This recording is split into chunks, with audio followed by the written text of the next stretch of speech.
नमस्कार विद्यार्थी मित्रांनो. आपल्या अलंकार मॅरेथॉनच्या पहिल्या भागात तुम्हा सर्वांचं स्वागत.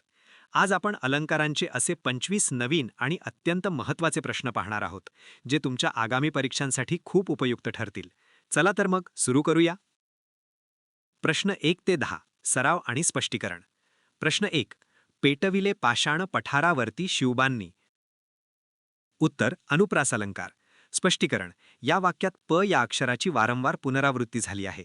जेव्हा अक्षरांच्या पुनरावृत्तीमुळे नाद निर्माण होतो तेव्हा अनुप्रास अलंकार होतो.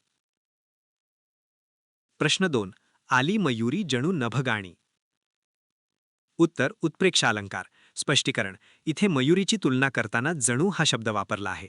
जिथे जणू, गमे, वाटे असे शब्द येतात तिथे उत्प्रेक्षा असतो. प्रश्न 3. कुटुंब वत्सल इथे फणसहा. उत्तर चेतना गुणोक्ती अलंकार. स्पष्टीकरण. फणसाचं झाड हे निर्जीव आहे, पण कवी त्याला माणसाप्रमाणे सजीव मानून वर्णन करत आहे.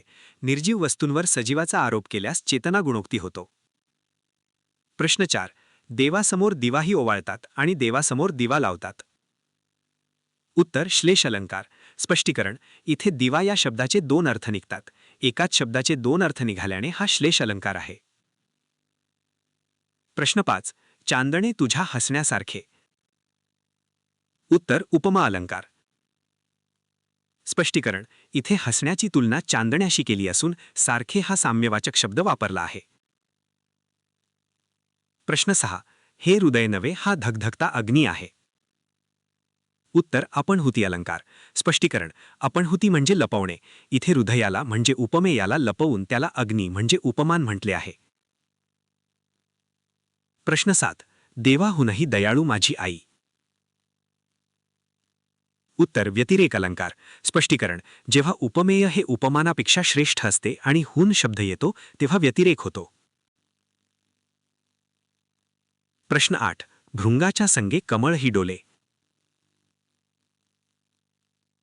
उत्तर स्वभावोक्ती अलंकार. स्पष्टीकरण. एखाद्या गोष्टीचे किंवा प्रसंगाचे हुबेहूब आणि जसेच्या तसे वर्णन केले असल्यास स्वभावोक्ती अलंकार होतो.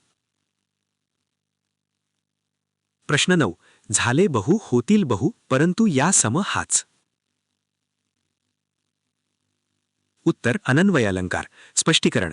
जेव्हा उपमेयाची तुलना दुसऱ्या कोणाशीच होऊ शकत नाही तेव्हा अनन्वय होतो. प्रश्न 10. अति तिथे माती. उत्तर अर्थांतरन्यास अलंकार. स्पष्टीकरण. जेव्हा एखाद्या विशेष उदाहरणावरून सामान्य सिद्धांत किंवा म्हण मांडली जाते तेव्हा अर्थांतरन्यास होतो.